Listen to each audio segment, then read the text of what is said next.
परमपिता परमात्मा सारी सृष्टि के रचनहार कुल मालिक असंख्य ब्रह्मांडों के स्वामी जगत गुरु तीनों लोकों में प्रवेश करके सबका धारण पोषण करने वाले राजाधिराज आत्माधार नाथों के नाथ देवों के देव महादेव सर्वेश्वर महेश्वर मृत्युंजय अजरो अमर आदि अनादि सनातनी प्रभु जगत पिता जगदीश्वर श्री श्री 1008 की उपाधि के वास्तविक अधिकारी अकाल मूर्त सौद स्वरूपी राम वासुदेव सर्वगतम ब्रह्म परम पूज्य प्रथम पूज्य परम संत परम पुरुष परम धनी परम दयालु सत्य कबीर हक्का कबीर अल्लाहु कबीर अल्लाहु अकबर बाखबर अल्लाह ताला जगत के तारणहार जगत के मुक्तिदाता जगत के जगन्नाथ हारे के सहारे हिंदुओं के राम मुसलमानों के अल्लाह सिखों के वाहिगुरु ईसाइयों के मसीह दया के सागर दया निधि करुणा के सागर करुणा निधि स्वयंभू परिभू संकट मोचन कष्ट हरण मंगल करण दुख भंजन अविगत कबीर निर्विकार निर्विषम परमात्मा अलय अलेख सतगुरु आदि अनादि सतगुरु असली मर्यादा पुरुषोत्तम असली राम असली कृष्ण असली घनश्याम असली मुरारी राजाओं के राजा महाराजाओं के महाराजा शहंशाहों के शहंशाह सम्राटों के सम्राट भगवानों के भगवान अल्लाहों के अल्लाह प्रभुओं के प्रभु मसीहाओं के मसीह सच्चे वाहिगुरु बाबाओं के बाबा पीरों के पीर सेठों के सेठ जगत सेठ सावलसा सेठ सर्वगुण संपन्न अनंत कोटि कलाओं के स्वामी अनंत कोटि ब्रह्मांडों के नायक योगियों में महायोगी ध्यानियों में महाध्यानी सिद्धों में परम सिद्ध ज्ञानियों में तत्वज्ञानी ब्रह्म ज्ञानी महाज्ञानी परम ज्ञानी सर्वश्रेष्ठ ज्ञानी विज्ञानी युवा कबीर समर्थ कबीर असमवात अमित ओजा सच्चे रहनुमा करीम अल्लाह सुभान अल्लाह दुनिया के अंतिम पैगंबर 8 सितंबर 1951 से गांव धनाना जिला सोनीपत हरियाणा भारतवर्ष की पावन भूमि पे प्रकट रियल कल की भगवान श्री नारायण साकार हरि श्री बाबा साहेब नूर अनंत परमात्मा सच्चे दरवेश सच्चे बाखबर संत शिरोमणि सतगुरु रामपाल जी परमेश्वर जी के चरण कमल में आप और हम सभी भाई बहनों का अनंत कोटि दंडवत प्रणाम। सत्साई भाई और बहनों, बहुत बड़ी दया बहुत बड़ी मेहर पूज्य गुरुदेव भगवान की परमेश्वर रामपाल जी की जिनके शुभ आशीर्वाद से विशेष आशीर्वाद से उनके सत्संगों का संग्रह पवित्र पुस्तक ज्ञान गंगा के ऊपर वीडियो बनाने की श्रृंखला जारी है। इसी श्रृंखला में आज हमारा ये 27वें नंबर का वीडियो है। प्रत्येक वीडियो में गुरुदेव भगवान के आशीर्वाद से हमें अध्यात्म के विषय में बहुत कुछ जानने और समझने को मिल रहा है और भक्ति करने में हमारी रुचि भी बढ़ रही है। भाई और बहनों, जब तक हम अपने पवित्र सदग्रंथों से धर्म ग्रंथों से परिचित नहीं होंगे कि हमारे धर्म के धर्म ग्रंथों में भक्ति और भगवान को लेकर अध्यात्म के विषय में क्या कुछ लिखा हुआ है, क्या कुछ संकेत है, तब तक हम भक्ति मार्ग पर दृढ़ होकर नहीं लग सकते हैं। हम कोई भी मर्यादा विशेष नहीं निभा सकते हैं और ना भक्ति करने में हमारी कोई विशेष रुचि बनेगी। तो भाई और बहनों, सदग्रंथों का अध्ययन करने से और सदग्रंथों के सार को समझने से हमें हकीकत का पता चलता है कि परमपिता परमेश्वर जी ने 184 योनियों के बाद हमें एक मनुष्य जन्म क्यों दिया है, और यदि इस मनुष्य जन्म को हम बिना शास्त्र अनुकूल सत भक्ति के गवा देंगे, बर्बाद कर देंगे, हम यूं ही बिना तत्वदर्शी संत की शरण के और इस मनुष्य जन्म को बर्बाद कर देंगे, तो परमेश्वर हमसे नाराज होंगे और फिर से हमें 184 योनियों में यातना सहन करने के लिए लंबे समय के लिए भेज देंगे। लेकिन भाई और बहनों, इन धर्म ग्रंथों को सदग्रंथों को समझना इतना आसान भी नहीं है, क्योंकि ये परमेश्वर के द्वारा बोले गए हैं और परमेश्वर की वाणी को परमेश्वर स्वयं ही आकर समझाते हैं, जीव के बस की बात नहीं है। इसीलिए तो पवित्र गीता जी अध्याय 4 श्लोक नंबर 34 में गीता का ज्ञान देने वाले काल ब्रह्म ने भी हाथ खड़े कर दिए कि अर्जुन, इस तत्व ज्ञान के विषय में मुझे भी कंप्लीट जानकारी नहीं है, अगर तुझे चाहिए तो किसी तत्वदर्शी संत की खोज कर ले। तो भाई और बहनों, आज हमारा सौभाग्य कि पृथ्वी पर वह तत्वदर्शी संत सतगुरु रामपाल जी के नाम से प्रकट हैं। तो भाई और बहनों, इन सदग्रंथों को समझने से पहले हमने सतगुरु रामपाल जी के द्वारा सत्संगों में सुनाई गई सृष्टि रचना को समझना पड़ेगा। सृष्टि रचना को समझे बिना हम चाहे हिंदू हैं, चाहे मुसलमान हैं, चाहे सिख हैं, चाहे ईसाई हैं, हम चारों वेद, गीता जी, 18 पुराण, बाइबल, कुरान शरीफ, कुरान मजीद, तोरे, जबूर, इंजिल, गुरु ग्रंथ साहिब, हम किसी भी सदग्रंथ को नहीं समझ सकते हैं। चाहे हम संस्कृत के प्रकांड ज्ञाता हैं, चाहे हम अंग्रेजी के प्रकांड ज्ञाता हैं, चाहे हम अरबी और उर्दू के प्रकांड विद्वान हैं। भाषा केवल हमें सदग्रंथों का अध्ययन करवा सकती है, लेकिन भाषा हमें सदग्रंथों के सार से परिचित नहीं करवा सकती। सदग्रंथों का सार यदि समझना है तो तत्वदर्शी संत के सत्संग सुनने ही पड़ेंगे, क्योंकि गीता जी ने फाइनल निर्देश दे दिया कि तत्वदर्शी संत के बिना इन सदग्रंथों को कोई नहीं समझा सकता। और यही कारण है भाइयों और बहनों, सतयुग बीत गया, त्रेता युग बीत गया, द्वापर बीत गया, कलयुग 5000 वर्ष बीत गया। आज तक हमारे जितने भी धर्मगुरु हैं ये केवल हमें सदग्रंथों का अध्ययन करवाते रहे, और जितना इनको समझ में आया उतना ये हमें बताते रहे, जो कि आधा अधूरा ज्ञान था। और हम सदियों से शास्त्र विरुद्ध साधना करने के चलते अब इस कलयुग में सारे पुण्य नष्ट करके और पाप कर्मों की गठरी बांध कर बैठे हैं, जिस कारण से हमारे ऊपर आए दिन नई नई आपत्तियां आ रही है। तो भाइयों और बहनों, यदि ये मनुष्य जन्म प्राप्त करके इस मनुष्य जन्म को भी सफल बनाना चाहते हैं और शरीर त्यागने के बाद पूर्ण मोक्ष प्राप्त करना चाहते हैं, तो भाइयों और बहनों, जगत गुरु तत्वदर्शी सतगुरु रामपाल जी की शरण के अलावा दूसरा धरती पर कोई विकल्प नहीं है। तो आप जी थोड़ा निष्पक्ष होकर धैर्य के साथ रुचि लेकर सतगुरु रामपाल जी के YouTube पर सत्संग सुनिए। उनके द्वारा लिखित पुस्तकों को आप जी गूगल से डाउनलोड करके पढ़ सकते हैं। बाकी दूसरा अध्यात्म को समझने का कोई विकल्प नहीं है। तो इस पवित्र पुस्तक ज्ञान गंगा के ऊपर जो 26 वीडियो बन चुके हैं, आप जियों से प्रार्थना करूंगा आप जी प्रत्येक वीडियो को शुरुआत से अवश्य देखिए। और आज हमारा 27वें नंबर का वीडियो है। आज के वीडियो में हम जानेंगे कि गीता का सार क्या है। पिछले वीडियो में हमने गीता जी के सार के विषय में काफ़ी कुछ जाना। सबसे पहले तो हमने ये जाना कि वास्तव में श्री मद् भगवत गीता जी का ज्ञान किसने दिया। हम आज से पहले केवल यही समझ रहे थे कि श्री कृष्ण जी ने ज्ञान दिया। भाई और बहनों, श्री कृष्ण जी का तो केवल शरीर प्रयोग किया गया था। असल में ये जो 21 ब्रह्मांड का नकली भगवान है, ब्रह्म है, ज्योति निरंजन है, इसने श्री कृष्ण जी के शरीर में प्रेतवत प्रवेश करके और गीता जी का ज्ञान बोला। क्यों बोला? जब आप सृष्टि रचना पढ़ोगे तो पता चलेगा कि इसको प्रतिदिन पूर्ण ब्रह्म परमेश्वर कबीर साहिब जी के द्वारा 1 लाख मानव शरीरधारी आत्माओं के सूक्ष्म शरीर से निकली गंध खाने का श्राप लगा हुआ है।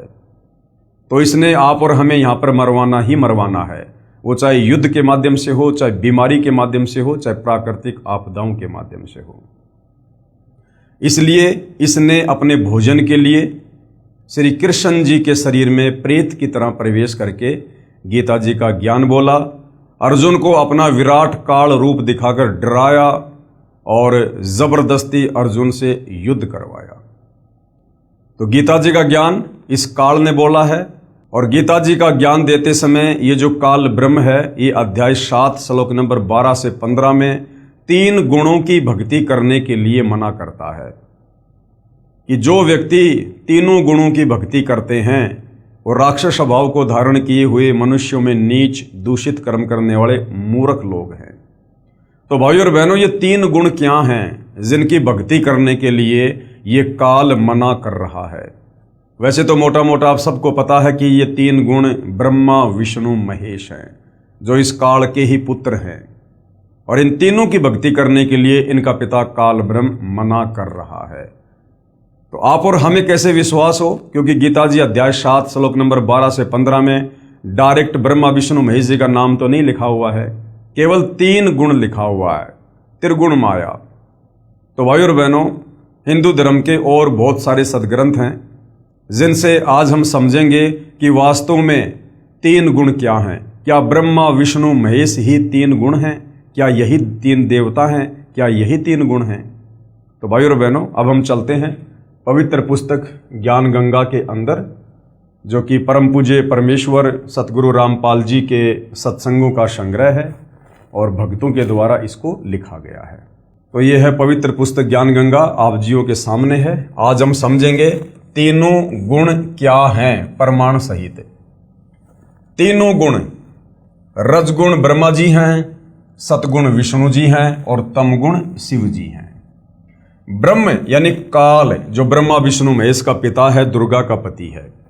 ब्रह्म यानी काल तथा प्रकृति, प्रकृति दुर्गा को कहते हैं। ये तीनों देवता ब्रह्मा विष्णु महेश काल और प्रकृति यानी दुर्गा से उत्पन्न हुए हैं। यानी ब्रह्मा विष्णु महेश के माता पिता कौन हैं? ये काल और दुर्गा। तथा ये तीनों देवता नाशवान हैं। ब्रह्मा विष्णु महेश, इन तीनों का जन्म होता है और तीनों की समय आने पर मृत्यु होती है। ये अजरो अमर देवता नहीं है, ये मृत्युंजय नहीं है, ये पूजा के योग्य नहीं है। अब इसका प्रमाण देखना पड़ेगा भाइयों और बहनों, वरना हम विश्वास नहीं कर पाएंगे। तो हमारे ही पवित्र सदग्रंथों में इन सब का बाकायदा प्रमाण है। गीता प्रेस गोरखपुर से प्रकाशित श्री शिव महापुराण, जिसके संपादक हैं श्री हनुमान प्रसाद पोदार, इसके पेज नंबर 110 पर अध्याय 9 रुद्र संहिता। इस प्रकार क्या लिखा हुआ इसमें? इस प्रकार ब्रह्मा विष्णु तथा शिव तीनों देवताओं में गुण हैं, परंतु शिव कौन? ये काल ब्रह्म। देखो यहां पर तीन देवता आ गए, ब्रह्मा विष्णु शिव, एक शिव यहां आ गया और एक शिव और आ गया, परंतु शिव यानी काल ब्रह्म गुणातीत है। ये शिव कौन है? ये काल है। ये अपने तीनों पुत्रों का रूप धारण करके और ये अपना खेल खेलता है। ये अपने ओरिजिनल काल रूप में किसी को भी दर्शन नहीं देता है। ये आपने गीता जी में पढ़ लिया कि अर्जुन, मैंने तेरे ऊपर प्रसन्न होकर अपना ये विराट रूप दिखाया, काल रूप, अन्यथा किसी भी जप से तप से कोई भी मेरे इस रूप के दर्शन नहीं कर सकता। क्योंकि सृष्टि रचना में आपने पढ़ा कि इसको कबीर परमेश्वर की तरफ से एक श्राप लगा हुआ है, प्रतिदिन 1 लाख आत्माओं के आहार करने का। तो इसने ये प्रतिज्ञा कर रखी है कि मैं अपने ओरिजिनल काल रूप में किसी को दर्शन नहीं दूंगा, और अपने तीनों पुत्र ब्रह्मा विष्णु महेश के माध्यम से यहाँ पर आप और हमारी ये खेती करता है अपने भोजन के लिए। तो यहाँ पर ये कभी अपने पुत्र शिव के रूप में प्रकट हो जाता है, कभी ब्रह्मा के रूप में, कभी विष्णु के रूप में। इस प्रकार ब्रह्मा विष्णु तथा शिव तीनों देवताओं में गुण है, परंतु शिव ये चौथा, शिव यानी काल ब्रह्म, ये गुणातीत है, यानी ये इनसे अलग रहता है। दूसरा प्रमाण, अब हम चलते हैं दूसरे प्रमाण पर। दूसरा प्रमाण गीता प्रेस गोरखपुर से प्रकाशित श्रीमद् देवी भागवत पुराण, जिसके संपादक हैं श्री हनुमान प्रसाद पोदार, चिमन लाल गोस्वामी, तीसरा स्कंद अध्याय 5 पेज नंबर 123। अब यहाँ पर क्या लिखा हुआ है? भगवान विष्णु ने दुर्गा की स्तुति की, कहा कि मैं विष्णु ब्रह्मा तथा शंकर तुम्हारी कृपा से विद्यमान हैं। हमारा तो आविर्भाव यानी जन्म तथा तिरोभाव यानी मृत्यु होती है। विष्णु जी कह रहे हैं कि हे माता दुर्गा, हम तीनों देवता आप ही के आशीर्वाद से हैं और हम तीनों का तो जन्म और मृत्यु होती है। हम नित्य यानी अविनाशी नहीं हैं, तुम ही नित्य हो। क्योंकि ब्रह्मा विष्णु महेश को केवल इतना ही ज्ञान है, इनको भी तत्व ज्ञान नहीं है, कंप्लीट सृष्टि रचना का ज्ञान नहीं है, इसलिए ये दुर्गा से ऊपर और किसी को नहीं जानते, नहीं पहचानते। तुम ही नित्य हो यानी अविनाशी हो, जगत जननी हो यानी सारे संसार को रचने वाली तुम ही हो, प्रकृति और सनातनी देवी हो। भगवान शंकर ने कहा, उसके बाद में शंकर जी क्या कह रहे हैं दुर्गा जी को? यदि भगवान ब्रह्मा तथा भगवान विष्णु तुम्ही से उत्पन्न हुए हैं, तो उनके बाद उत्पन्न होने वाला मैं तमोगुणी लीला करने वाला शंकर क्या तुम्हारी संतान नहीं हुआ? अर्थात मुझे भी उत्पन्न करने वाली तुम ही हो। शंकर जी कह रहे हैं कि हे माता जी, जब ब्रह्मा जी आपसे उत्पन्न हुए, आपके पुत्र हैं, विष्णु जी आपसे उत्पन्न हुए, आपके पुत्र हैं, तो फिर मैं तमोगुणी लीला करने वाला शंकर क्या तुम्हारा पुत्र नहीं हुआ? अर्थात मैं भी तुम्हारा ही बेटा हूं, तुम ही से उत्पन्न हुआ हूं, अर्थात मुझे भी उत्पन्न करने वाली तुम ही हो। तो सिद्ध हो गया भाई और बहनों कि ब्रह्मा विष्णु महेश की मां कौन है? ये दुर्गा। इस संसार की सृष्टि, स्थिति तथा संहार में तुम्हारे गुण सदा समर्थ हैं। विष्णु जी कह रहे हैं कि माता, ब्रह्मा जी को जो रजोगुण की शक्ति मिली हुई है और मुझे जो शतोगुण की शक्ति प्राप्त है और शंकर जी को तमोगुण की शक्ति प्राप्त है, ये आप ही के आशीर्वाद से है। आपके आशीर्वाद के बिना हम कुछ भी नहीं कर सकते। इन्हीं तीनों गुणों से उत्पन्न हम, गीता जी अध्याय 7 श्लोक नंबर 12 से 15 में जिन तीन गुणों की बात कही गई है, रज, सत और तम, त्रिगुणी माया, यहां पर ये खुद स्वीकार कर रहे हैं। विष्णु जी क्या कह रहे हैं? इन्हीं तीनों गुणों से उत्पन्न रजगुण, सतगुण, तमगुण से ब्रह्मा, विष्णु तथा शंकर नियमानुसार कार्य में तत्पर रहते हैं। उपरोक्त यह विवरण केवल हिंदी में अनुवादित श्री देवी महापुराण से है, जिसमें कुछ तथ्यों को छुपाया गया है। इसलिए यही प्रमाण देखें श्रीमद् देवी भागवत महापुराण, सभाष्टिकम, शैमात्यम, खेमराज श्री कृष्णदास प्रकाशन बंबई। इसमें संस्कृत सहित हिंदी अनुवाद किया है। तीसरा स्कंद अध्याय 4 पृष्ठ 10 श्लोक 42। अब देखिएगा भाई और बहनों, ब्रह्मा जी क्या कह रहे हैं? अहम महेश्वर फिलते प्रभावत्सरे वे जनी युतान यता तू नित्या के अन्य सुरा शतमख प्रमुखा च नित्या नित्या तमेव जननी प्रकृति पुराणा। अब क्या हिंदी अनुवाद है? विष्णु जी ने कहा, हे मात यानी हे मां दुर्गा, ब्रह्मा, मैं तथा शिव तुम्हारे ही प्रभाव से जन्मवान हैं, नित्य नहीं है। हम तीनों अविनाशी नहीं हैं, अर्थात हम अविनाशी नहीं हैं। फिर अन्य इंद्रादि दूसरे देवता किस प्रकार नित्य हो सकते हैं? कि माता जी, जब हम तीनों ब्रह्मा विष्णु महेश ही अविनाशी नहीं हैं, हमारा भी जन्म और मृत्यु होता है, तो फिर अन्य ये जो इंद्र हैं और अन्य देवी देवता हैं, फिर ये किस प्रकार अविनाशी हो सकते हैं? तुम ही अविनाशी हो। हम सर्व की जननी, हम सब की जननी, हम तीनों की, ब्रह्मा विष्णु महेश की माँ, अर्थात उत्पन्न करने वाली माता हो, प्रकृति तथा सनातनी देवी हो। प्रकृति दुर्गा को कहते हैं। उसके बाद पेज नंबर 11 से 12 अध्याय 5 श्लोक 8। यदि दया द्रमना न सदा अंबिके कथ अहम विहित च तमोगुण कमल जय रजोगुण संभव सुविहित किमु शतोगुणो हरि। अनुवाद है, भगवान शंकर बोले, हे मात, यदि हमारे ऊपर आप दया युक्त हो तो मुझे तमोगुण क्यों बनाया? और कमल से उत्पन्न ब्रह्मा को रजोगुण किस लिए बनाया? तथा विष्णु को शतोगुण क्यों बनाया? अर्थात जीवों के जन्म मृत्यु रूपी दुष्कर्म में क्यों लगाया? भाई और बहनों, हमने ये समझना है कि गीता अध्याय 7 श्लोक नंबर 12 से 15 में गीता का ज्ञान दाता ये काल ब्रह्म जिन तीन गुणों की भक्ति करने के लिए मना कर रहा है, वो तीन गुण क्या हैं? तो यहां पर क्लियर हो रहा है कि तीन गुण हैं, रजगुण ब्रह्मा, शतगुण विष्णु, तमगुण शंकर। ये खुद यहां पर बयान कर रहे हैं कि कमल से उत्पन्न ब्रह्मा को रजोगुण किस लिए बनाया तथा विष्णु को शतोगुण क्यों बनाया, अर्थात जीवों के जन्म मृत्यु रूपी दुष्कर्म में क्यों लगाया। और शंकर जी कह रहे हैं कि आपने मुझे तमोगुण क्यों बनाया? तो तीनों देवता ही तीनों गुण हैं, ब्रह्मा विष्णु महेश एक एक गुण युक्त हैं। रजगुण ब्रह्मा, सतगुण विष्णु, तमगुण शंकर जी। उसके बाद श्लोक नंबर 12। रमे से स्वपति पुरुष सदा तव गति नहीं विदम वे शिव। उसके बाद ये क्या कह रहे हैं अपनी माता जी को? अपने पति पुरुष अर्थात काल भगवान के साथ सदा भोग विलास करती रहती हो, आपकी गति कोई नहीं जान सकता। अर्थात ये दुर्गा इस काल की पत्नी है, दुर्गा इस काल की पत्नी है। और ब्रह्मा विष्णु महेश की मां कौन ही? दुर्गा। ब्रह्मा विष्णु महेश का पिता कौन? ये काल। तो आज से पहले तो भाइयों और बहनों इसी बात के ऊपर पर्दा पड़ा हुआ था कि ब्रह्मा विष्णु महेश नाशवान है या फिर ये अविनाशी हैं।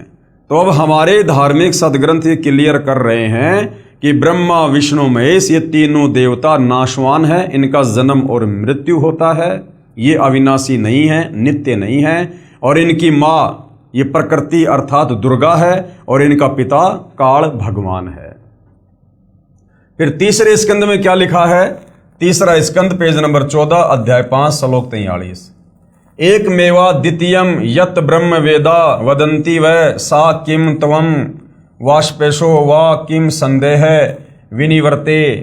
अनुवाद, जो कि वेदों में अद्वितीय केवल एक पूर्ण ब्रह्म कहा है, क्या वह आप ही हैं या कोई और है? मेरी इस शंका का निवारण करें। ब्रह्मा जी की प्रार्थना पर देवी ने कहा। आपने सृष्टि रचना में सुना कि जब प्रथम बार समुद्र मंथन में इस काल के आदेश से दुर्गा ने ब्रह्मा जी को 4 वेद दिए। ब्रह्मा जी ने चारों वेदों को पढ़ा तो पता चला कि कोई ब्रह्म है, वो साकार है, तेजोमय शरीर है, नर आकार है। तो ब्रह्मा ने फिर अपनी माता दुर्गा से पूछा कि माता, ये ब्रह्म कौन है? वेदों में तो लिखा कि कोई ब्रह्म है, और मैं आपसे पूछा करता था कि मेरा पिता कौन है, तो आप कह दिया करती थी कि मैं तेरा पिता हूं, मैं तेरी मां हूं। लेकिन वेदों में तो ब्रह्म कोई और है। तब दुर्गा ने हकीकत बतानी पड़ी कि बेटा ब्रह्म है, लेकिन वो तुझे दर्शन नहीं देगा। तो यहां पर वही विवरण है जो कि वेदों में अद्वितीय केवल एक पूर्ण ब्रह्म कहा है। क्या वह आप ही हैं? ब्रह्मा कह रहा अपनी मां से कि वेदों में जो ब्रह्म है, क्या वो आप ही हैं या कोई और है? मेरी इस शंका का निवारण कीजिए। ब्रह्मा जी की प्रार्थना पर देवी ने क्या कहा? ये संस्कृत में लिखा हुआ है, हम सीधे अनुवाद पे चलते हैं। फिर देवी दुर्गा ने क्या कहा? देवी ने कहा, यह है सो मैं हूं। यानी जो वेदों में लिखा हुआ ना ब्रह्म, वो मैं ही हूं। जो मैं हूं सो ये है, और जो मैं तेरे सामने हूं वो ही वेदों में लिखा हुआ ब्रह्म है। मति के विभ्रम होने से भेद भासता है। यानी तेरे को मति भ्रम हो गया। मति भ्रम यानी तेरी बुद्धि ढंग से काम नहीं कर रही ब्रह्मा, इसलिए तेरे को ये भ्रम हो रहा है कि ब्रह्म कोई और है। हम दोनों का जो सूक्ष्म अंतर है, अब यहां कह रही है हम दोनों का। अब यहां पर खुद ही अपने से ब्रह्म को अलग दर्शा रही है। ऊपर तो कह रही है कि ये है सो मैं हूं, जो मैं हूं सो ये है, और नीचे क्या कह रही है? हम दोनों का जो सूक्ष्म अंतर है, इसको जो जानता है वही मतिमान अर्थात तत्वदर्शी है। नीचे खुद ही साबित कर रही है कि हां मैं अलग हूं और ब्रह्म अलग है, और कह रही है कि हम दोनों का जो सूक्ष्म अंतर है, यानी मुझे दुर्गा को और ब्रह्म यानी काल को जो दो अलग अलग साबित कर देगा, समझना वही तत्वदर्शी संत है। तो भाइयों और बहनों, ये अद्भुत कार्य इन धार्मिक सदग्रंथों का निचोड़ निकालकर इस धरती पर वर्तमान में केवल सतगुरु रामपाल जी ने किया है। सतगुरु रामपाल जी के सत्संग करने से पहले इस पृथ्वी पर किसी को दुर्गा के पति का भी नाम नहीं पता था। सब दुर्गा को माता कहते थे, माता दुर्गा, माता दुर्गा माता। सिंदूर लगाती है, 16 श्रृंगार करती है, लेकिन आज तक हमारा कोई भी धर्मगुरु ये नहीं बता पाया कि दुर्गा का पति कौन है। अगर हम उसको मां कह रहे हैं तो उसका पति भी तो होगा। वो अपनी मांग में सिंदूर भर रही है, कुंवारी लड़की तो सिंदूर नहीं भरती। तो भाइयों और बहनों, ये सारा का सारा खजाना हमारे धर्म ग्रंथों में था, लेकिन तत्व ज्ञान के अभाव में ये हमारे नादान धर्मगुरु हमें निष्कर्ष निकाल कर नहीं दे पाए। तो ऊपर तो कह रही है, ब्रह्मा जी को झूठ बोल रही है कि यह है सो मैं हूं, जो मैं हूं सो यह है। मति के विभ्रम होने से भेद भासता है। हम दोनों का जो सूक्ष्म अंतर है, यानी मेरा और काल के बीच में जो रिश्ता है, इसको जो जानता है वही मतिमान अर्थात तत्वदर्शी है। वह संसार से पृथक होकर मुक्त होता है, इसमें संदेह नहीं है। जो इस रहस्य को जान लेता है कि ये दुर्गा कौन है और काल कौन है और इनका आपस में क्या संबंध है, कहते हैं वो भगत फिर यहां से अपनी मुक्ति करवा लेता है, क्योंकि वो तत्वदर्शी संत की शरण में है। तत्वदर्शी संत की शरण में आए बिना इस भेद को पृथ्वी पर कोई नहीं जान सकता। उसके बाद ये संस्कृत है, आप जी पढ़ सकते हैं इस पवित्र पुस्तक से। हम सीधा इसके अनुवाद पे चलते हैं। संकट उपस्थिति होने पर सुमरण से ही मैं तुमको दर्शन दूंगी। दुर्गा ने कहा कि बेटा ब्रह्मा, यदि कभी तेरे ऊपर कोई संकट आ जाए तो मेरा सुमरण कर लेना, मैं उपस्थित हो जाऊंगी, तेरी मदद करूंगी। परमात्मा सनातन देव की शक्ति रूप से मेरा सदा सुमरण करना, दोनों के सुमरण से अवश्य कार्य सिद्धि होगी। ब्रह्मा जी बोले, इस प्रकार संस्कार कर शक्ति देकर हमको विदा किया। विष्णु के निमित्त महालक्ष्मी, शिव के निमित्त महाकाली और हमको महासरस्वती देकर विदा किया। और दूसरी बार जब समुद्र मंथन होता है तो उसमें ये दुर्गा अपने ही 3 रूप बनाकर समुद्र में छुप जाती है। और उसके बाद में सावत्री रूप में तो ब्रह्मा जी से शादी कर लेती है, और लक्ष्मी रूप में विष्णु जी से, और पार्वती रूप में शंकर जी से। क्या क्या कहा जा रहा है? ब्रह्मा जी बोले, इस प्रकार संस्कार कर शक्ति देकर हमको विदा किया। विष्णु के निमित्त महालक्ष्मी और शिव के निमित्त यानी शिव के साथ महाकाली, और हमको यानी ब्रह्मा जी कह रहा कि मुझे महासरस्वती देकर विदा किया। इन तीनों की शादी कर दी गई समुद्र मंथन पर। अनुवाद, मेरा शरीर सूत्र रूप कहा जाता है, परमात्मा ब्रह्म का स्थूल शरीर कहता है।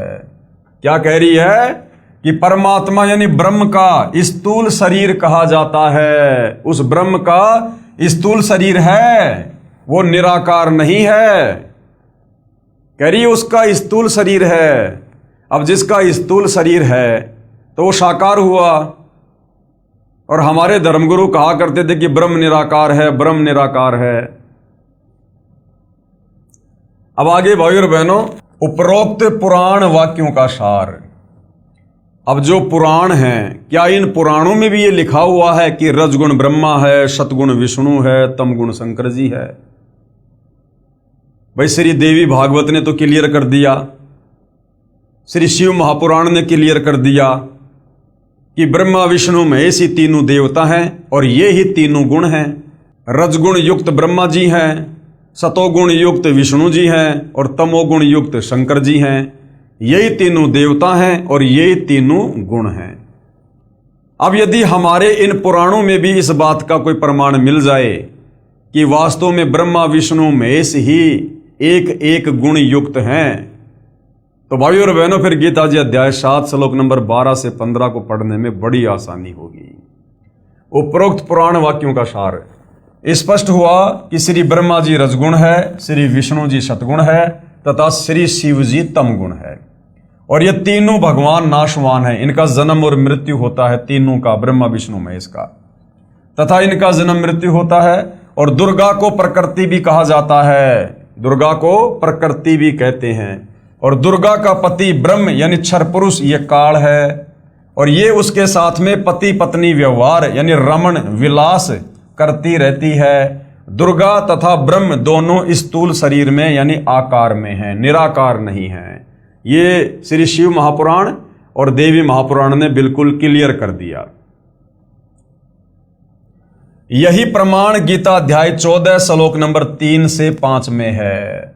गीता ज्ञान दाता ब्रह्म यानी क्षर पुरुष ये काल कह रहा है कि ये प्रकृति अर्थात दुर्गा तो मेरी पत्नी है, मैं इसकी योनि अर्थात गर्भाधान स्थान में बीज स्थापना करता हूं, अर्थात पति पत्नी व्यवहार करता हूं, जिससे सर्व प्राणियों की उत्पत्ति होती है। मैं सर्व यानी 21 ब्रह्मांड के प्राणियों का पिता हूं। कौन कह रहा है? ये काल, ये ब्रह्म। गीता अध्याय 14 श्लोक नंबर 3 से 5 में बिल्कुल क्लियर कर रहा है ये क्षर पुरुष, ये ब्रह्म, ये काल, कि दुर्गा मेरी पत्नी है और दुर्गा के गर्भाधान में मैं बीज स्थापित करता हूं, अर्थात पति पत्नी व्यवहार से जीवों की उत्पत्ति करता हूं, जिससे सर्व प्राणियों की उत्पत्ति होती है। मैं यानी ब्रह्म काल सर्व 21 ब्रह्मांड के प्राणियों का पिता हूं, तथा प्रकृति यानी दुर्गा अष्टंगी सबकी माता है। इसी दुर्गा यानी प्रकृति अष्टंगी से उत्पन्न तीनों गुण रजगुण ब्रह्मा, सतगुण विष्णु तथा तमगुण शिव अन्य प्राणियों को कर्मों के बंधन में बांधते हैं। सृष्टि रचना में हमें गुरुदेव भगवान ने यही तो बताया कि दुर्गा से तीनों पुत्र ब्रह्मा विष्णु महेश की उत्पत्ति करके और उसके बाद काल ने दुर्गा से कहा कि दुर्गा, अब मैं किसी को भी अपने ओरिजिनल काल रूप में दर्शन नहीं दूंगा, और तीनों पुत्रों को मैंने एक एक गुण युक्त कर दिया है। अब इनके माध्यम से तू आगे सृष्टि की शुरुआत कर, जीव उत्पत्ति का कार्य कर, क्योंकि मुझे रोजाना 1,00,000 मानव शरीरधारी आत्माओं के सूक्ष्म शरीर से निकली वासना खाने का श्राप लगा हुआ है। इसलिए ये काल दुर्गा के माध्यम से हम सभी प्राणियों को, तीनों लोकों के प्राणियों को, ये ब्रह्मा विष्णु महेश के माध्यम से कर्मों के बंधन में बांध के रखता है। अब बताइए भाइयों और बहनों, जो ब्रह्मा विष्णु महेश अपने पिता काल ब्रह्म की खुराक तैयार करने के लिए आप और हमें कर्म बंधन में बांध के रखे हुए हैं, फंसा के रखे हुए हैं, और हम इन्हीं ब्रह्मा विष्णु महेश की पूजा करके सोच रहे हैं कि मेरा मोक्ष होगा, मेरा उद्धार होगा। कसाई बकरे और बकरियां ला रहा है काटने के लिए, और वो बकरे और बकरियां उस कसाई को अपना मालिक समझकर उसको प्यार से चाट रहे हैं। तो भैया बताओ फिर कैसे बात बनेगी? आगे देखिएगा, त्रिगुण माया यानी रजगुण ब्रह्मा जी, सतगुण विष्णु जी तथा तमगुण शिव जी, ये क्या है? ये त्रिगुण माया है। त्रिगुण माया जीव को मुक्त नहीं होने देते। ये ब्रह्मा विष्णु महेश, ये हम जीवों को काल के 21 ब्रह्मांड से मुक्त नहीं होने देते हैं, और मूर्ख जन समुदाय इन्हीं को परमात्मा मानकर पूजा में लगा हुआ है। इसलिए गीता 7 अध्याय 12 से 15 में इस काल ने इन तीनों देवताओं रजगुण ब्रह्मा, सतगुण विष्णु, तमगुण शंकर जी की भक्ति करने वालों को 4 गालियां दी हैं। त्रिगुण माया यानी 3 गुण, रजगुण सतगुण तमगुण। रजगुण कौन है? ब्रह्मा जी। सतगुण कौन है? विष्णु जी। और तमगुण कौन है? शंकर जी। जीव को मुक्त नहीं होने देते। पवित्र गीता जी के अध्याय 7 श्लोक नंबर 1 व 2 में ब्रह्म कह रहा है, ये काल कह रहा है कि अर्जुन, अब तुझे वह ज्ञान सुनाऊंगा जिसके जानने के बाद और कुछ जानना बाकी नहीं रह जाता। गीता अध्याय 7 श्लोक 12। गीता ज्ञानदाता ये ब्रह्म, ये काल कह रहा है कि तीनों गुणों से जो कुछ हो रहा है, अब समझ में आ गया होगा तीनों गुण कौन है? रजगुण ब्रह्मा, सतगुण विष्णु, तमगुण शंकर जी। तो गीता अध्याय 7 श्लोक नंबर 12 में ब्रह्मा विष्णु महेश का पिता ये काल खुद कह रहा है कि इन तीनों गुणों से, अर्थात इन तीनों देवताओं से, ब्रह्मा विष्णु महेश से जो कुछ हो रहा है वह मुझसे ही हुआ जान, क्योंकि सारा सब कुछ 21वें ब्रह्मांड में बैठकर ये काल ही इनमें प्रेरणा करके करवा रहा है अपने भोजन के लिए। जैसे रजगुण ब्रह्मा से उत्पत्ति करवाता है, सतगुण विष्णु से पालन पोषण स्थिति तथा तमगुण शिव से ये प्रलय अर्थात संहार कारण काल भगवान ही है। इन तीनों देवताओं के माध्यम से जो भी कुछ हो रहा है इसका मुख्य कारण कौन है? ये काल।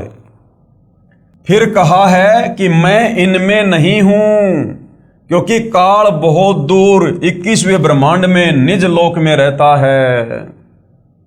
इन तीनों को एक एक गुण से युक्त करके और एक ब्रह्मांड में 3 लोक, स्वर्ग, पृथ्वी और पाताल का जो है एक एक विभाग का मंत्री बना दिया, और ये खुद इनसे दूर 21वें ब्रह्मांड में रहता है। इसलिए क्या कह रहा है? फिर कहा है कि मैं यानी काल, मैं काल इनमें नहीं हूं, क्योंकि काल बहुत दूर 21वें ब्रह्मांड में निज लोक में रहता है, परंतु मन रूप में मौज काल ही मनाता है, तथा रिमोट से सर्व प्राणियों तथा ब्रह्मा जी, श्री विष्णु जी व श्री शिव जी को यंत्र की तरह चलाता है। गीता बोलने वाला ब्रह्म यानी काल कह रहा है कि मेरे 21 ब्रह्मांडों के प्राणियों के लिए मेरी पूजा से ही शास्त्र अनुकूल साधना प्रारंभ होती है, क्योंकि चारों वेदों में और गीता जी में इस काल ब्रह्म तक की साधना का ही जिक्र है। तो ये काल कह रहा कि इस 21 ब्रह्मांड में यदि वास्तव में कोई सत भक्ति है तो मुझ काल से शुरू होती है, मुझ काल से। और इस काल की भक्ति की लास्ट उपलब्धि क्या है? ब्रह्मलोक। और ब्रह्मलोक में जाने के बाद थोड़े बहुत सुख भोगने के बाद फिर ये प्राणी वहां पर अपने पुण्यों को नष्ट करके पाप आधार से फिर नरक में भी जाता है। लक 84 योनि में गधा कुत्ता शोर भी बनता है और फिर जन्म और मरण के चक्कर में रहता है। अर्थात 21 ब्रह्मांड में काल की ओम नाम की साधना से श्रेष्ठ भक्ति और कोई नहीं है। ये ब्रह्मा विष्णु महेश की भक्ति ये काल खुद रिजेक्ट कर रहा है। क्या कह रहा है? गीता बोलने वाला ब्रह्म कह रहा है कि मेरे 21 ब्रह्मांडों के प्राणियों के लिए मेरी पूजा से ही शास्त्र अनुकूल साधना शुरू होती है जो वेदों में वर्णित है। मेरे अंतर्गत जितने भी प्राणी हैं उनकी बुद्धि मेरे हाथ में है। मैं केवल 21 ब्रह्मांडों में ही मालिक हूं। इसलिए गीता अध्याय 7 श्लोक नंबर 12 से 15 तक जो भी तीनों गुणों से, रजगुण ब्रह्मा से यानी जीवों की उत्पत्ति, सतगुण विष्णु जी से स्थिति तथा तम गुण शिव जी से संहार, जो कुछ भी हो रहा है उसका मुख्य कारण मैं ब्रह्म काल ही हूं। यानी करते हुए ये ब्रह्मा विष्णु महेश दिखाई दे रहे हैं, लेकिन असल में ये मेरे रिमोट से ही चल रहे हैं।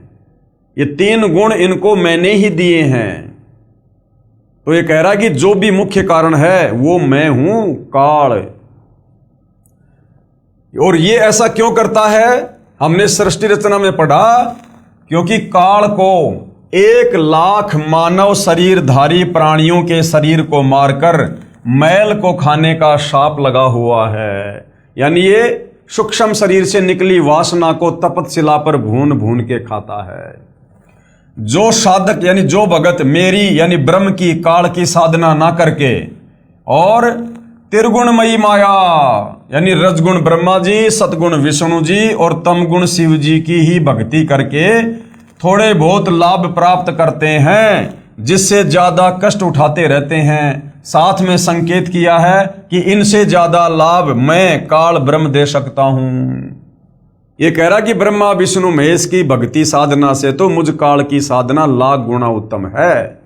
इनकी साधना करके तो तुम केवल थोड़े बहुत क्षणिक लाभ प्राप्त कर सकते हो, लेकिन मुझ काल ब्रह्म की ओम नाम की साधना जो गीता अध्याय 8 श्लोक नंबर 13 में है कि ओम इति एक अक्षर ब्रह्म व्यवहारण माम अनुस्मरण ये परियाति तजन देहम सयाति प्रमामगतम, कि ब्रह्मा विष्णु महेश की भक्ति साधना से मुझ काल ब्रह्म की भक्ति साधना सर्वश्रेष्ठ है, जिससे तुम थोड़े बहुत ज्यादा ब्रह्मलोक में लाभ उठा सकते हो।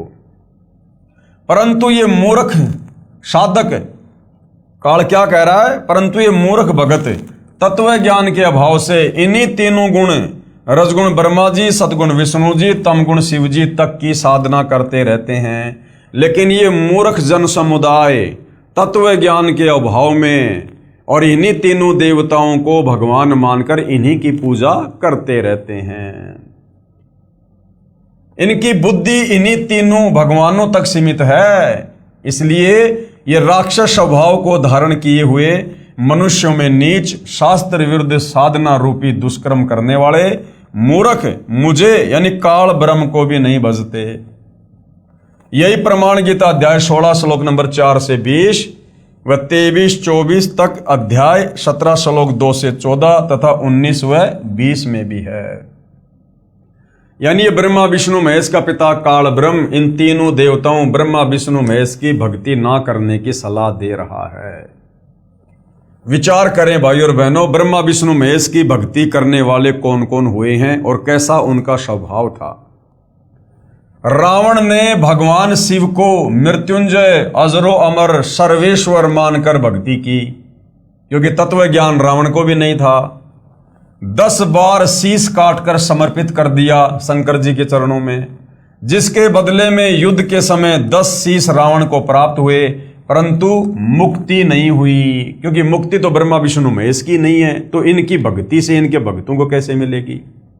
और राक्षस कहलाया तमोगुणी शंकर का भगत रावण क्या कहलाया फिर? राक्षस।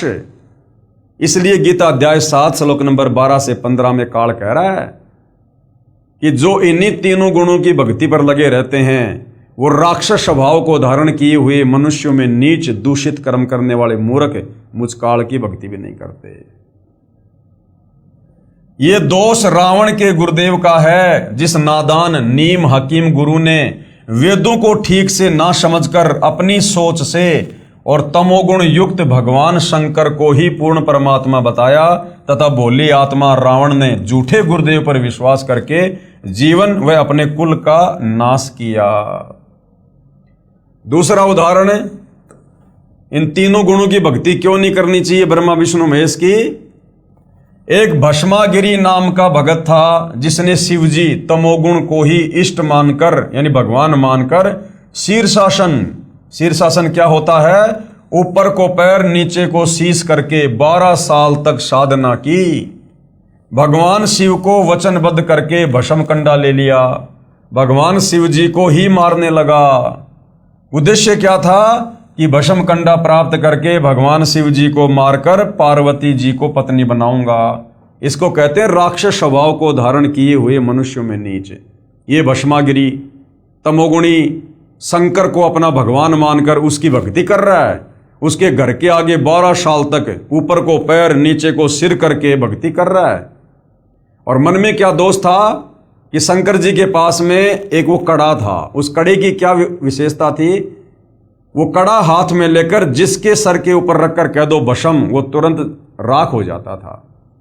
तो भस्मागिरी ने सोचा कि भगवान शंकर को प्रसन्न करके ये भस्म कंडा ले लूं, उसके बाद सबसे पहले शंकर जी को खत्म करूंगा और शंकर जी की जो पत्नी है पार्वती उससे शादी करूंगा। अब बताइए, इसको कहते हैं राक्षस स्वभाव धारण किया हुआ मनुष्यों में नीच।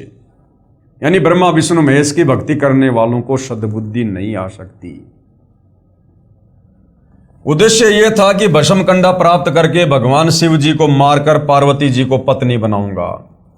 भगवान शिव जी डर के मारे भाग गए। फिर श्री विष्णु जी ने उस भस्मासुर को गंडस्त नाच नचाकर उसी भस्म कंडे से भस्म किया और वो विष्णु जी का रूप बनाकर उस समय भाई और बहनों कबीर परमात्मा जी स्वयं आए थे। वह शिवजी तमोगुण का साधक राक्षस कहलाया और आगे चलकर वो भस्मागिरी भस्मा राक्षस कहलाया। उसके बाद हिरण्यकशिपु ने भगवान ब्रह्मा जी रजोगुण की साधना की तथा राक्षस कहलाया, अपने बेटे भगत प्रहलाद का दुश्मन हो गया और भगवान ने नरसिंह रूप धारण करके उसकी छाती फाड़नी पड़ी अपने भगत की। अर्थात तीनों गुणों की भक्ति करने वाले साधकों की ये दशा है भाई और बहनों। तो सोचो, वर्तमान में हम जो भक्ति कर रहे थे या दुनिया तत्व ज्ञान के अभाव में ब्रह्मा विष्णु महेश को परमात्मा मानकर भक्ति कर रही है, तो उनके साथ क्या होगा। एक समय आज सन 2006 से लगभग 335 साल पहले हरिद्वार में हर की पैड़ियों पर शास्त्र विधि रहित साधना करने वालों के कुंभ पर्व की परबी का संयोग हुआ। यानी तीनों गुणों के उपासक ब्रह्मा विष्णु महेश के भगत हरिद्वार में हर की पैड़ियों पर कुंभ के मेले में गए नहाने के लिए। वहां पर सभी ये त्रिगुण उपासक यानी ब्रह्मा विष्णु महेश के उपासक, रजगुण ब्रह्मा सतगुण विष्णु तमगुण शंकर के भगत, ये महात्मा जन स्नानार्थ यानी नहाने के लिए पहुंचे। गिरी पुरी नाथ नागा आदि भगवान श्री शिव जी तमोगुण के उपासक तथा वैष्णव भगवान श्री विष्णु जी सतोगुण के उपासक प्रथम स्नान करने के कारण नागा तथा वैष्णव साधुओं में घोर युद्ध हो गया। श्री शंकर जी और श्री विष्णु जी के भक्तों में आपस में युद्ध हो गया कि पहले हम नहाएंगे प्रथम स्नान को लेकर। और क्या हुआ फिर, लगभग 25,000 त्रिगुण उपासक यानी ब्रह्मा विष्णु महेश के वो उपासक आपस में लड़ के मृत्यु को प्राप्त हुए, काट दिया एक दूसरे को। अब बताओ, जो व्यक्ति जरा सी बात पर नरसंहार कत्ले आम कर देता है, क्या वो साधु है? वो साधु है या फिर राक्षस? स्वयं विचार करो। इसलिए काल कह रहा है कि जो इन तीनों गुणों की भक्ति करता है वो राक्षस स्वभाव को धारण किया हुआ मनुष्य में नीच दूषित कर्म करने वाला मूर्ख है। आम व्यक्ति भी कहीं स्नान कर रहे हों और कोई व्यक्ति आकर कहे कि मुझे भी कुछ स्थान नहाने के लिए देने की कृपया करें, शिष्टाचार के नाते कहते हैं कि आओ आप भी स्नान कर लो। इधर उधर होकर आने वाले को स्थान दे देते हैं। और ये ब्रह्मा विष्णु महेश के भगत कहलाने वाले, इनको तो आम सांसारिक लोगों से ज़्यादा सदाचारी और शिष्टाचारी होना चाहिए। लेकिन एक छोटी सी बात को लेकर, सबसे पहले नहाने की बात को लेकर ब्रह्मा विष्णु महेश के भक्तों में आपस में इतना भयंकर झगड़ा हुआ। 25,000 ये साधु संत महात्मा आपस में कट कट के मर गए लड़ाई झगड़ा करके। तो ये प्रतिफल है ब्रह्मा विष्णु महेश की भक्ति का। इसलिए पवित्र गीता जी अध्याय 7 श्लोक 12 से 15 में कहा है कि जिनका मेरी त्रिगुणमयी माया यानी रजगुण ब्रह्मा जी, सतगुण विष्णु जी और तमगुण शिव जी की पूजा के द्वारा ज्ञान हरा जा चुका है, वे केवल मान बढ़ाई के भूखे राक्षस स्वभाव को धारण किए हुए मनुष्यों में नीच अर्थात आम व्यक्ति से भी नीचे गिरे हुए स्वभाव वाले और दुष्कर्म करने वाले मूर्ख मेरी भक्ति भी नहीं करते। काल कह रहा है कि मेरी भक्ति भी नहीं करते, कह रहा है कि ब्रह्मा विष्णु महेश से अच्छा तो मेरी भक्ति कर लो, थोड़े बहुत लाभ तो ठीक ठाक मिल जाएंगे। गीता जी अध्याय 7 श्लोक नंबर 16 से 18 तक पवित्र गीता जी के बोलने वाला ब्रह्म प्रभु कह रहा है कि मेरी भक्ति यानी ब्रह्म साधना भी 4 प्रकार के भगत करते हैं। कौन? एक तो अर्थार्थी। अर्थार्थी कौन होता है? जो धन लाभ चाहने वाले हैं, जो वेदों के अनुसार भक्ति करते हैं। मकसद क्या होता है? धन प्राप्ति। जो वेद मंत्रों से ही जंत्र मंत्र हवन आदि करते रहते हैं। दूसरा है आरत। आरत कौन होता है? जो संकट निवारण के लिए वेदों के मंत्रों का जंत्र मंत्र हवन आदि करते रहते हैं। तीसरा है जिज्ञासु भगत। जिज्ञासु कौन होता है? जो परमात्मा के ज्ञान को जानने की इच्छा रखने वाले, केवल ज्ञान संग्रह करके फिर खुद ही गुरु बन जाते हैं, वक्ता बन जाते हैं तथा दूसरों में ज्ञान श्रेष्ठता के आधार पर उत्तम बनकर, ज्ञानवान बनकर अभिमानवश भक्तिहीन हो जाते हैं। और चौथा है ज्ञानी। ज्ञानी कौन? वे भगत जिनको ये ज्ञान हो गया कि मानव शरीर बार बार नहीं मिलता, इससे भगवान की साधना नहीं बन पाई तो जीवन व्यर्थ हो जाएगा। फिर वेदों को पढ़ा, जिनसे ज्ञान हुआ कि ब्रह्मा विष्णु शिव तीनों गुणों व ब्रह्म क्षर पुरुष तथा परब्रह्म अक्षर पुरुष से ऊपर पूर्ण ब्रह्म की ही भक्ति करनी चाहिए, अन्य देवताओं की नहीं। उन ज्ञानी अच्छी आत्माओं को मैं अच्छा लगता हूं तथा मुझे वे इसलिए अच्छे लगते हैं कि वे तीनों गुणों रजगुण ब्रह्मा, सतगुण विष्णु तथा तमगुण शिव जी से ऊपर उठकर मेरी ब्रह्म साधना तो करने लगे, कम से कम ओम नाम का जाप तो करने लगे वेदों से निकाल कर, जो अन्य देवताओं से अच्छी है। परंतु वेदों में जो ओम नाम है, जो केवल इस ब्रह्म साधना का मंत्र है, इस काल का ही मंत्र है, उसी को वेद पढ़ने वाले विद्वानों ने अपने आप ही विचार विमर्श करके पूर्ण ब्रह्म का मंत्र जानकर वर्षों तक साधना करते रहे। प्रभु प्राप्ति हुई नहीं, अन्य सिद्धियां प्राप्त हो गई। ओम मंत्र से और तप करने से सिद्धियां आ जाती हैं, क्योंकि पवित्र गीता अध्याय 4 श्लोक 34 तथा पवित्र यजुर्वेद अध्याय 40 मंत्र 10 में वर्णित तत्वदर्शी संत नहीं मिला। भाई तत्वदर्शी संत बताएगा कंप्लीट भक्ति विधि, इस काल की भी वास्तविक भक्ति विधि क्या है, अक्षर पुरुष की भक्ति विधि क्या है और परम अक्षर ब्रह्म कबीर देव का वास्तविक मंत्र क्या है। तो इन ज्ञानी आत्माओं को तत्वदर्शी संत मिला नहीं, जो पूर्ण ब्रह्म की साधना 3 मंत्र से बताता है। इसलिए ज्ञानी भी इस ब्रह्म काल की भक्ति करके जन्म मृत्यु के चक्कर में ही रह गए। इसलिए गीता अध्याय 7 श्लोक नंबर 18 में कह रहा है कि मेरी साधना भी, मेरी भक्ति भी अनुतमाम अर्थात घटिया है, अश्रेष्ठ है। अब कौन था इस काल की भक्ति करने वाले? अब भाइयों और बहनों, इस काल ब्रह्म की ओम नाम की साधना करने वाले कौन कौन साधक हुए हैं और क्या उनको उपलब्धि हुई? एक ज्ञानी अच्छी आत्मा महर्षि चुनक जी ने वेदों को पढ़ा तथा एक पूर्ण प्रभु की भक्ति का मंत्र ओम जानकर इसी नाम के जाप से वर्षों तक साधना की। एक मानधाता चक्रवर्ती राजा था। चक्रवर्ती राजा उसे कहते हैं जिसका पूरी पृथ्वी पर शासन हो। उसने अपने अंतर्गत राजाओं को युद्ध के लिए ललकारा, एक घोड़े के गले में चिट्ठी बांधकर सारे राज्य में घुमाया, शर्त ये थी कि जिसने राजा मानधाता की गुलामी अर्थात अधीनता स्वीकार ना हो उसे युद्ध करना पड़ेगा। वह इस घोड़े को पकड़कर बांध ले। किसी ने घोड़ा नहीं पकड़ा। महर्षि चुणक जो इस बात का पता चला कि राजा बहुत अभिमानी हो गया है, कहा कि मैं इस राजा के युद्ध को स्वीकार करता हूं, और युद्ध शुरू हो गया। मानधाता राजा के पास 72 करोड़ सेना थी। उसके 4 भाग करके एक भाग 18 करोड़ सेना से महर्षि चुणक पर आक्रमण कर दिया। दूसरी ओर महर्षि चुणक जी ने अपनी साधना की कमाई से यानी ओम नाम की कमाई से 4 बम बना लिए तथा राजा की 4 भाग सेना का विनाश कर दिया। यानी 72 करोड़ सेना को चुणक ऋषि ने समाप्त कर दिया। अब बताओ भाई और बहनों, इस काल की साधना से जीव को सद्बुद्धि नहीं आ सकती। अब महर्षि चुणक जी घर से निकले थे परमात्मा प्राप्ति के लिए, भक्ति साधना करने के लिए, और वो अपना कार्य कर रहे थे। उधर से राजा मानधाता ने अपना घोड़ा छोड़ दिया। अब महर्षि चुणक को चाहिए था कि भाई राजा लोग अपना काम करेंगे और मैं भगत हूं, मैं अपना काम करूंगा। बीच में टांग नहीं अड़ानी चाहिए थी, लेकिन बीच में ये टांग जबरदस्ती इस काल ने चुणक ऋषि में प्रेरणा करके अड़वा दी। क्योंकि जब तक हम तत्वदर्शी संत की शरण में नहीं होंगे तब तक हम इस काल के अधीन रहते हैं। हमारी बुद्धि का रिमोट चाहे ब्रह्मा विष्णु महेश है, चाहे कोई बहुत बड़ा कोई सिद्ध है, चाहे महात्मा है, उन सब की बुद्धि का रिमोट इस काल बलि के हाथ में होता है। जब चाहे जिसकी बुद्धि ऑन कर दे, जब चाहे जिसकी बुद्धि ऑफ कर दे। और जब हम तत्वदर्शी संत की शरण में आ जाते हैं उसके बाद ये काल हमारे से 100 कदम दूर रहता है। फिर ऐसी दुर्भावना, ऐसा अहंकार, ऐसी मान बढ़ाई भगत के ऊपर नहीं छाती है।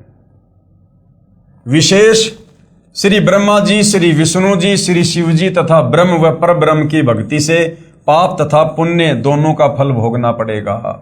पुण्य तो स्वर्ग में तथा पाप नरक में। फिर 84 लाख प्राणियों के शरीर में नाना यातनाएं भोगनी पड़ती हैं। जैसे ज्ञानी आत्मा श्री चुणक जी ने जो ओम नाम के जाप की कमाई की, उससे कुछ तो सिद्धि शक्ति यानी 4 वो पुतलियां बनाकर, एटम बम बनाकर वो समाप्त कर दी सेना को मार के, जिससे महर्षि कहलाया। कुछ साधना फल को यानी थोड़ी बहुत साधना उसकी बची ओम नाम की, तो महास्वर्ग में भोग कर फिर नरक में जाएगा तथा फिर 84 लाख प्राणियों के शरीर धारण करके कष्ट पर कष्ट सहन करेगा। जो 72 करोड़ प्राणियों यानी सैनिकों का संहार वचन से किया था उसका भोग भी भोगना होगा। अब वो चुणक ऋषि फिर क्या बनेगा? कुत्ता। उसके सर में कीड़े पड़ेंगे। वो कीड़े कौन होंगे? वो 72 करोड़ सेना। तो काल तक की साधना का ये फल है, उसका भोग भी भोगना होगा। चाहे कोई हथियार से हत्या कर दे, चाहे वचन रूपी तलवार से, दोनों को समान दंड भगवान देता है। जब उस महर्षि चुणक जी का जीव 184 योनि भोगते भोगते जब वो कुत्ते के शरीर में होगा, उसके सिर में जख्म होगा, उसमें कीड़े बनकर उन सैनिकों के जीव अपना प्रतिशोध लेंगे। कभी टांग टूटेगी, कभी पिछले पैरों से अर्धंग होकर केवल अगले पैरों से घिसड़ कर चलेगा तथा गर्मी सर्दी का कष्ट, असहनीय पीड़ा नाना प्रकार से भोगनी ही पड़ेगी। अब भाई और बहनों, इस प्रकार का कष्ट इस काल तक की साधना में यहाँ पर 21 ब्रह्मांड में बना ही रहेगा, जब तक हमें तत्वदर्शी संत और उनके द्वारा शास्त्र अनुकूल भक्ति साधना नहीं मिलेगी। इसलिए पवित्र गीता जी बोलने वाला ब्रह्म यानी काल, गीता अध्याय 7 श्लोक नंबर 18 में स्वयं कह रहा है कि ये सब ज्ञानी आत्माएं हैं, ये है तो अच्छी, उदार, नेक, परंतु पूर्ण परमात्मा की 3 मंत्र की वास्तविक साधना बताने वाला तत्वदर्शी संत ना मिलने के कारण ये सब मेरी ही अनुतमाम यानी अति अश्रेष्ठ गति की आस में ही आश्रित रहे। यानी ये भगत हैं तो बेचारे बहुत अच्छे, जो घर से निकले थे परमात्मा प्राप्ति के लिए और इन्होंने वेदों को पढ़ा। अब वेदों में भाई और बहनों जानकारी तो है परमात्मा की, लेकिन भक्ति का मंत्र है इस काल का। तो इन नादानों ने सोचा कि ये ओम नाम का मंत्र पूर्ण परमात्मा का ही है। इन्होंने जी जान लगा दी लेकिन ये तो काल का मंत्र है। अंत में काल के लोक में पहुंच गए। वहाँ थोड़े बहुत दिन महास्वर्ग में रहते हैं, उसके बाद फिर लक 84 योनि में, फिर नरक में, फिर जन्म और मरण के चक्कर में। तो इस प्रकार से काल की साधना भी घटिया है, अनुतमाम है। ये खुद गीता अध्याय 7 श्लोक नंबर 18 में स्वयं ही कह रहा है। अर्थात मेरी साधना भी अश्रेष्ठ है। इसलिए पवित्र गीता जी अध्याय 18 श्लोक 62 में कहा है। अब इस काल ब्रह्म ने खुद की साधना को तो घटिया बता दिया, फिर सही साधना क्या है, श्रेष्ठ साधना क्या है, उसके विषय में ये खुद गीता अध्याय 18 श्लोक 62 में क्या कह रहा है कि हे अर्जुन, तू सर्व भाव से यानी और सारी पूजा छोड़ दे और उस परमात्मा की शरण में चला जा जिसकी कृपा से ही तू परम शांति तथा सनातन परम धाम यानी सतलोक को प्राप्त होगा। अब भैया उसकी जानकारी केवल तत्वदर्शी संत के पास है। तो वर्तमान में पूर्ण ब्रह्म परमात्मा कबीर साहिब की वो 3 मंत्र वाली कंप्लीट साधना वर्तमान में सतगुरु रामपाल जी परमेश्वर जी के पास है, जिसके विषय में गीता अध्याय 17 श्लोक नंबर 23 में कहा है, ओम तत् सत इति निर्देश ब्रह्मण त्रिविध समर्थ। पवित्र गीता जी को श्री कृष्ण जी के शरीर में प्रेतवत प्रवेश करके ब्रह्म अर्थात काल ने बोला। फिर कई वर्षों बाद पवित्र गीता जी तथा पवित्र चारों वेदों को महर्षि वेद व्यास जी के शरीर में भूत की तरह प्रवेश करके स्वयं ये ब्रह्म क्षर पुरुष द्वारा लिपि पद भी स्वयं ही किए हैं। इनमें परमात्मा कैसा है, कैसे उसकी भक्ति करनी है तथा क्या उपलब्धि होगी, ज्ञान तो पूर्ण वर्णन है, परंतु पूजा की विधि यानी जो मंत्र हैं वो केवल इस ब्रह्म क्षर पुरुष काल तक के हैं, अर्थात ज्योति निरंजन काल तक की ही है। पूर्ण ब्रह्म की भक्ति के लिए पवित्र गीता जी अध्याय 4 श्लोक 34 में पवित्र गीता बोलने वाला ये ब्रह्म ये काल स्वयं कह रहा है कि पूर्ण परमात्मा की भक्ति व प्राप्ति के लिए किसी तत्वदर्शी संत को ढूंढ ले। तो भाई और बहनों, आज आप और हमारा परम सौभाग्य है, परम सौभाग्य कि आज वो तत्वदर्शी संत धरती पर प्रकट है और उस तत्वदर्शी संत की भूमिका खुद कबीर परमेश्वर ही निभाता है। तो क्या कह रहा है कि पूर्ण परमात्मा की भक्ति व प्राप्ति के लिए किसी तत्वदर्शी संत को ढूंढ ले, फिर जैसे वह विधि बताए वैसे ही कर। पवित्र गीता जी को बोलने वाला प्रभु यानी काल कह रहा है कि पूर्ण परमात्मा का पूर्ण ज्ञान व भक्ति विधि मैं नहीं जानता। अपनी साधना के बारे में गीता अध्याय 8 के श्लोक 13 में कहा है कि मेरी भक्ति का तो केवल एक ओम अक्षर है, जिसका उच्चारण करके यानी ओम ओम करके अंतिम श्वास तक जाप करने से मेरी वाली परम गति को प्राप्त होगा। कहाँ? ब्रह्मलोक में जाएगा।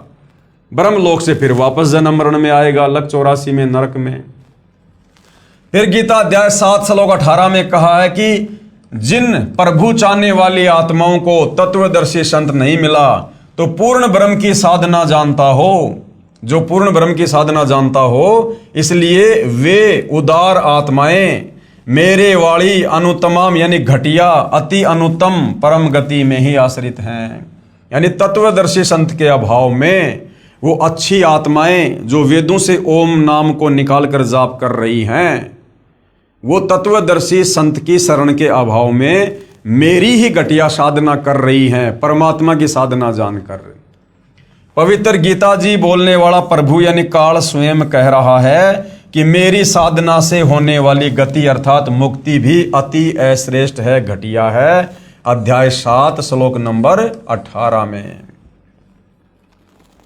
इसके बाद भाई और बहनों, अन्य देवताओं रजगुण ब्रह्मा जी, सतगुण विष्णु जी, तमगुण शिव जी की पूजा अनजान ही करते हैं। यानी जिनको तत्व ज्ञान नहीं है, आध्यात्मिक ज्ञान नहीं है, वो नादान लोग ही ब्रह्मा विष्णु महेश यानी तीनों गुणों की भक्ति करते हैं। अध्याय 7 के श्लोक 20 में कहा है कि जिसका संबंध अध्याय 7 के श्लोक 15 से लगातार है। श्लोक 15 में कहा है कि त्रिगुणमयी माया जो रजगुण ब्रह्मा जी, सतगुण विष्णु जी, तमगुण शिव जी की पूजा तक सीमित है तथा इन्हीं से प्राप्त क्षणिक सुख के द्वारा जिनका ज्ञान हरा जा चुका है, ऐसे असुर स्वभाव को धारण किए हुए नीच व्यक्ति, दुष्कर्म करने वाले मूर्ख मुझे भी नहीं बचते। कौन कह रहा है? ये काल है। फिर गीता अध्याय 7 के श्लोक 20 में उन भोगों की कामना के कारण जिनका ज्ञान हरा जा चुका है, वे अपने स्वभाववश प्रेरित होकर अज्ञान अंधकार वाले नियम के आश्रित अन्य देवताओं को पूजते हैं। अध्याय 7 के श्लोक 21 में कहा है कि जो जो भगत जिस जिस देवता के स्वरूप को श्रद्धा से पूजना चाहता है, उस भगत की श्रद्धा को मैं उसी देवता के प्रति स्थिर करता हूं। अध्याय 7 के श्लोक नंबर 22 में यह काल कह रहा है कि वह जिस श्रद्धा से युक्त होकर जिस देवता का पूजन करता है, क्योंकि उस देवता से मेरे द्वारा ही विधान किए हुए कुछ इच्छित भोगों को प्राप्त करते हैं।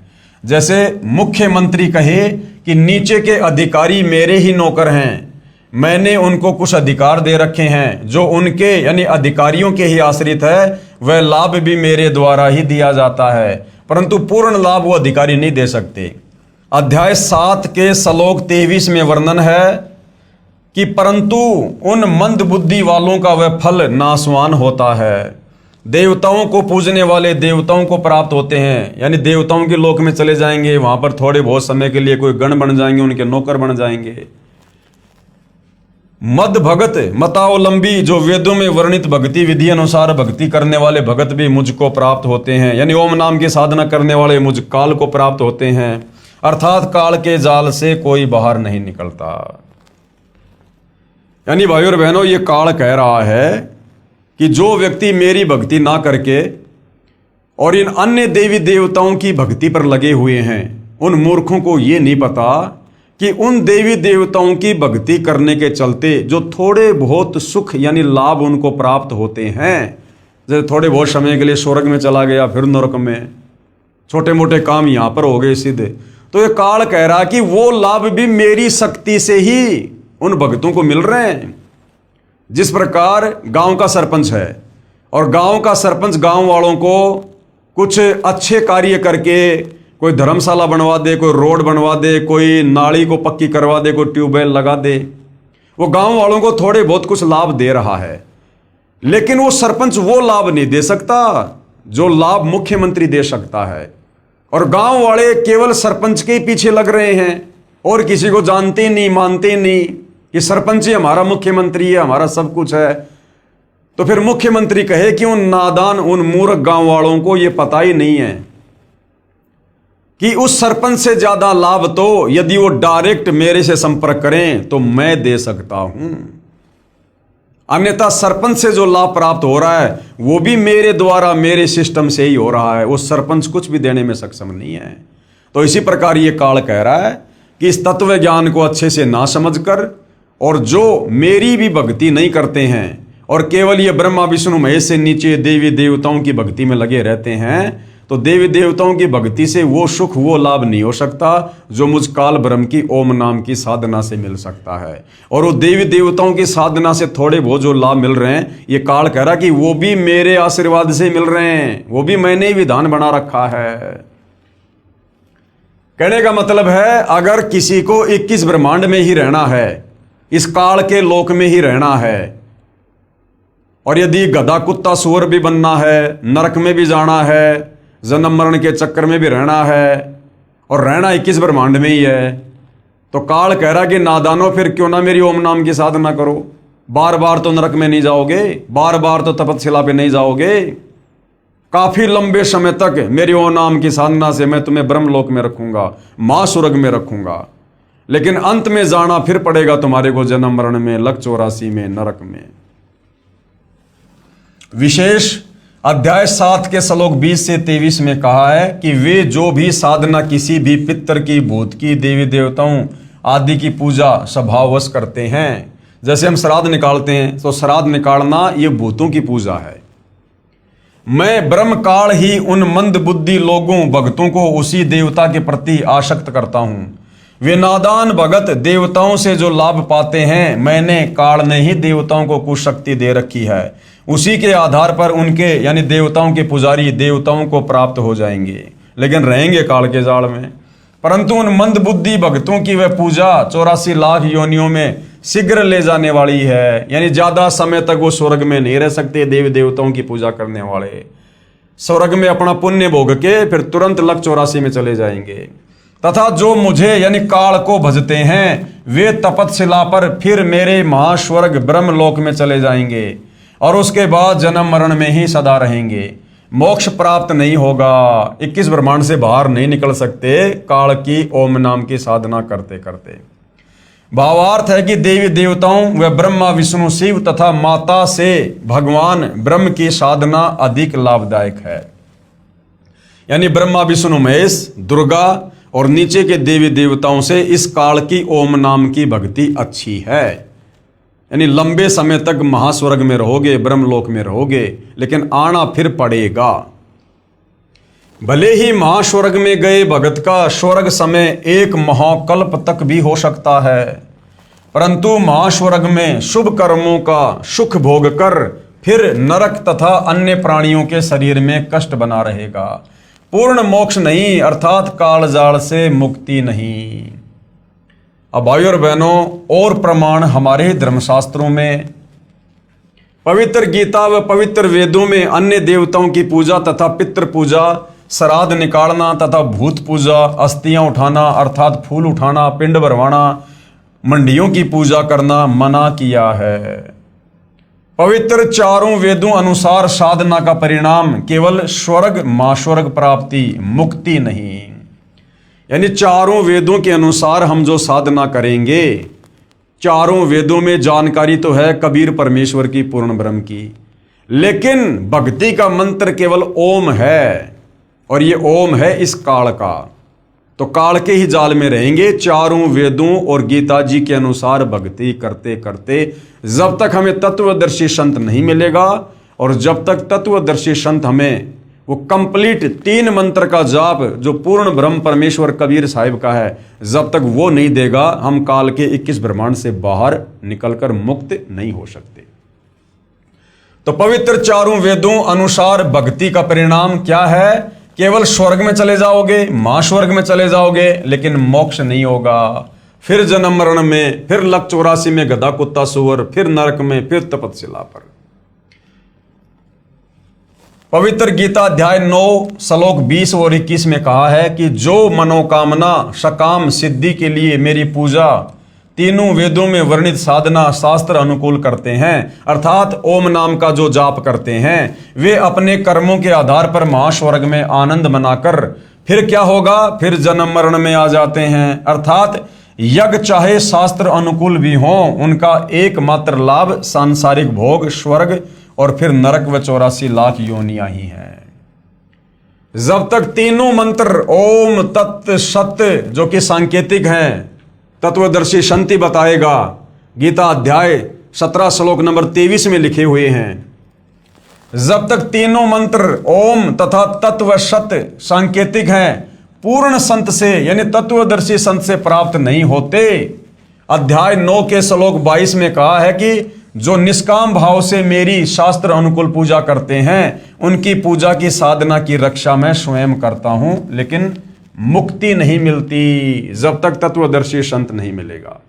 तो भाइयों और बहनों, आज के वीडियो में हमें यह भली भांति समझ में आ गया है कि जिसको 21 ब्रह्मांड में रहना है, जिसको मोक्ष नहीं चाहिए, वो भैया वेदों के अनुसार, गीता जी के अनुसार इस काल के ओम मंत्र की साधना करो जी लगा के। फिर कहां जाओगे?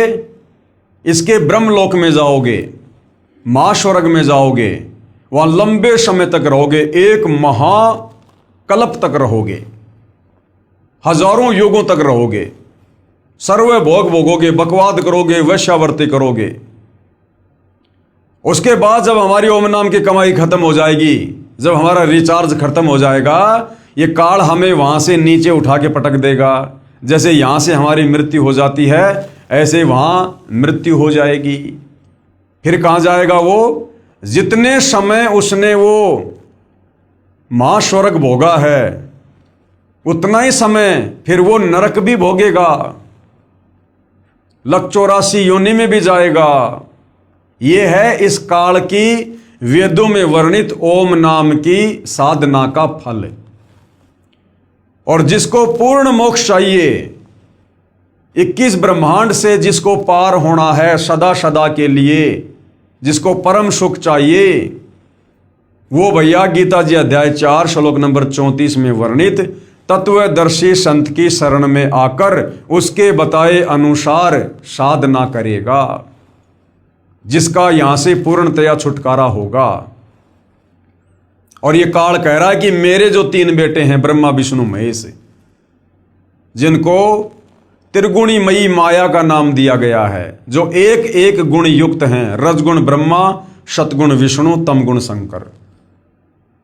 तो ये काल जो इनका पिता है ब्रह्म, ये खुद गीता अध्याय 7 श्लोक 12 से 15 में कह रहा है कि जो इन तीनों गुणों की भक्ति करते हैं ब्रह्मा विष्णु महेश की, वो राक्षस स्वभाव को धारण किए हुए, यानी राक्षस जैसा उनका स्वभाव होता है, कुछ भी उल्टा सीधा कर सकते हैं, कोई नियम मर्यादा नहीं है।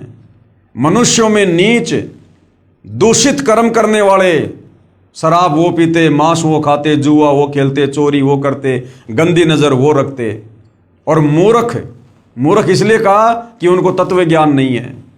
तत्व ज्ञान के बिना ये लोग ब्रह्मा विष्णु महेश की भक्ति कर रहे हैं। तो ब्रह्मा विष्णु महेश की भक्ति करने वालों को पवित्र गीता जी अध्याय 7 श्लोक 12 से 15 में ब्रह्मा विष्णु महेश का पिता खुद 4 गालियां दे रहा है, 4 गालियां।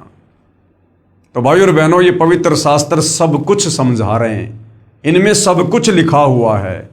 बस तत्व ज्ञान के अभाव में हमारे नादान धर्म गुरु, जो केवल संस्कृत भाषा के ज्ञाता थे, लेकिन तत्व ज्ञान के अभाव से इन धर्मशास्त्रों का निष्कर्ष निकालकर हमें नहीं बता पाए, और हमें शास्त्र अनुकूल साधना से दूर रखा, जिस कारण से हमारे पूर्वज आज वो प्रेत योनि में हैं, भूत योनि में हैं, और आज उनकी तृप्ति के लिए आप और हमारे से श्राद्ध निकलवाए जा रहे हैं, उनके लिए भोजन बनवाया जा रहा है। अरे भैया, यदि वो स्वर्ग में बैठे, उनकी मुक्ति हो गई, तो क्या स्वर्ग में भोजन नहीं है क्या भोजन भी यहां से भेजना पड़ेगा? और साल में 16 दिन श्राद्ध निकाल के क्या उनकी 365 दिन की भूख समाप्त हो जाएगी क्या? ये भी हमारे को मूर्ख बना रखा है।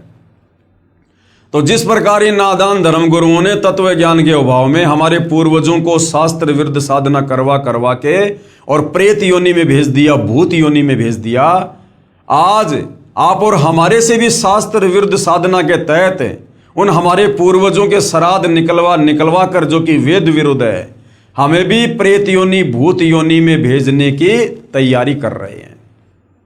तो भाई, ये वर्तमान के शिक्षित भगत समाज के ऊपर है कि आप जी ने इस काल बलि के अंडर में रहकर, इस काल बलि के अधीन जो शक्तियां हैं, आपने उन्हीं की साधना करनी है और इस काल बलि के जाल में फंसे रहना है, या फिर आपने गीता अध्याय 4 श्लोक 34 के अनुसार तत्वदर्शी संत सतगुरु रामपाल जी की शरण में आकर उनके बताए अनुसार भक्ति करके सदा सदा के लिए, यानी युगों युगों से हम जो यहाँ पर तपतशिला का कष्ट, नरक का कष्ट, महानरक का कष्ट, 184 योनियों का कष्ट, जन्म मरण और बुढ़ापे का कष्ट भोग रहे हैं, क्या हम इससे बाहर निकलना चाहते हैं?